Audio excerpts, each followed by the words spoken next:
Assalomu alaykum, qandoqlar, yaxshimi? Alloh salomat qilsin inshaalloh. Men bugun oy to'qash qilmoqchi. Sizlar bilan o'rtoqlashib keldi. Oldi bilan men bu qachamga 4 tomoq qo'sh qaytarapida hasal oldim. Mening ishlatganim mana jigdi gulasili. Sizlar chechak bola ishlatsangiz, ya'ni gulasil ishlatsangiz bo'ladi. Men buni ishlatdim. Ha, qizim. Buni men mush qo'shiqda 5 qo'shiq atrofida 4,5 qo'shiq hasal oldim. Shuni sinab bakmoqchi. Odatda gulasilda qilsanglar texi yaxshi. Men mushni ishlatdim. Buningga men ko'rdinglar, yarim choy qo'shiq atrofida karbonat bor, ya'ni suda. Bu sodani men bir tomoq qo'shiq atrofida suvga ko'rdinglar, aralashtirman.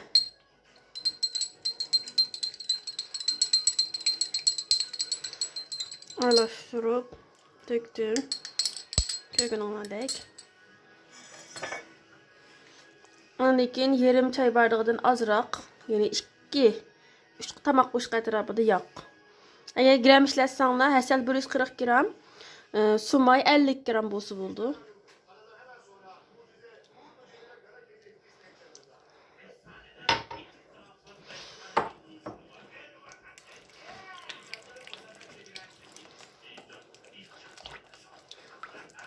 Bunu bir aralashtirib olib,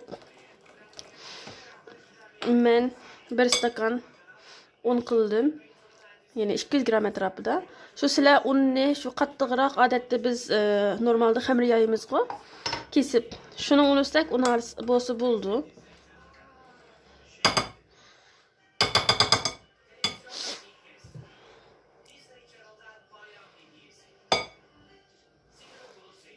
Agar nim bo'lib qolgan bo'lsa, oz bo'lib qolsa qayta un qilsanglar bo'ladi.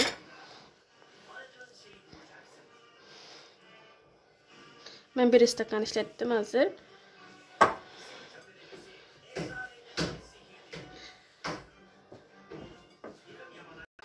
Mana bu holatda men bir qattiq xamir halatdim. Ya'ni xamir qildim. Mana ko'ringlar. Qo'lga chaplashmoqdek. Buni 1 soat atrofida tindirman. Buni men 1 soat ig'izini etib qo'yib qo'yaman. Xamirimiz tinib bo'ldi. Men bu yerga yumaloq holatda gulqan qildim. Chechak richili gulqan bizning Uyg'urlarningki. Buni men Fitodiraning nimasidan olgandim, mushuni ishlatdim. Mushuni yumaloq chilanchilik holatda qildim. Endi men xamirimni yong'oqchilik holatda qilaman, yumaloq holatda.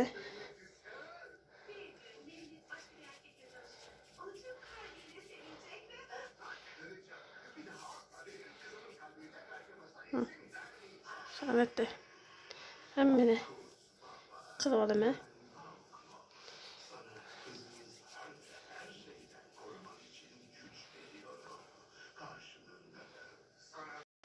Mana bu holat qildim. Endi men bu xamirimni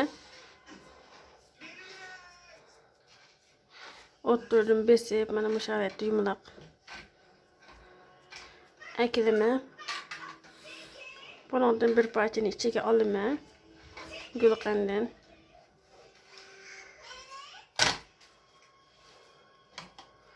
Hammasini bu holatda itaman.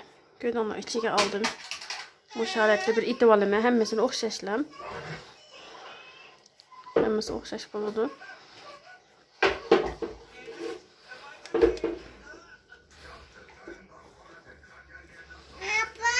Ha qizim. Bu holatda meni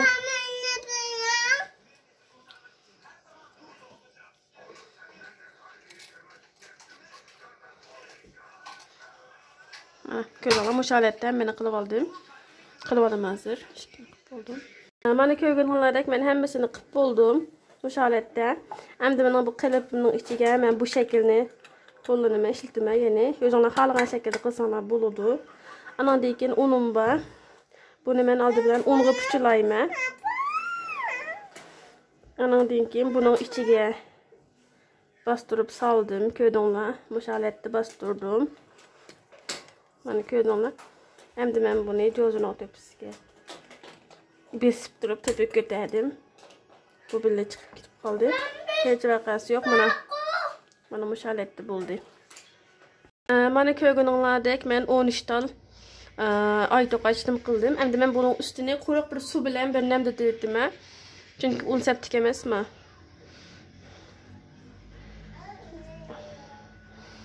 Qilib su bilen bir nemde döktüm. Aldıdan ısıtılgan 180 gradusda. 175 qilsanlar boludu. Sizlarning fırınlarni o'zinglarimiz chiqardi. 15 minut atrofida qo'yma.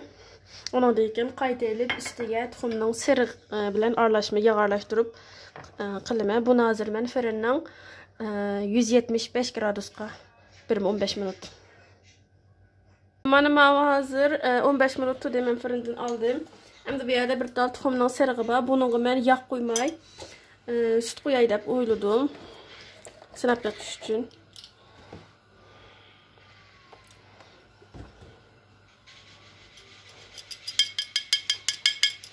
Bunu bir aralashtiray. Mana buni tayyorlab oldim. Endi mashina suray deb qo'ydim.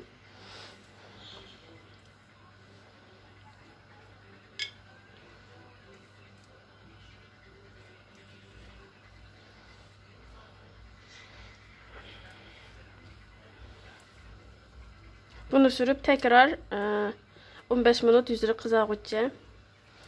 175-180 gradus etrafında fırına birime.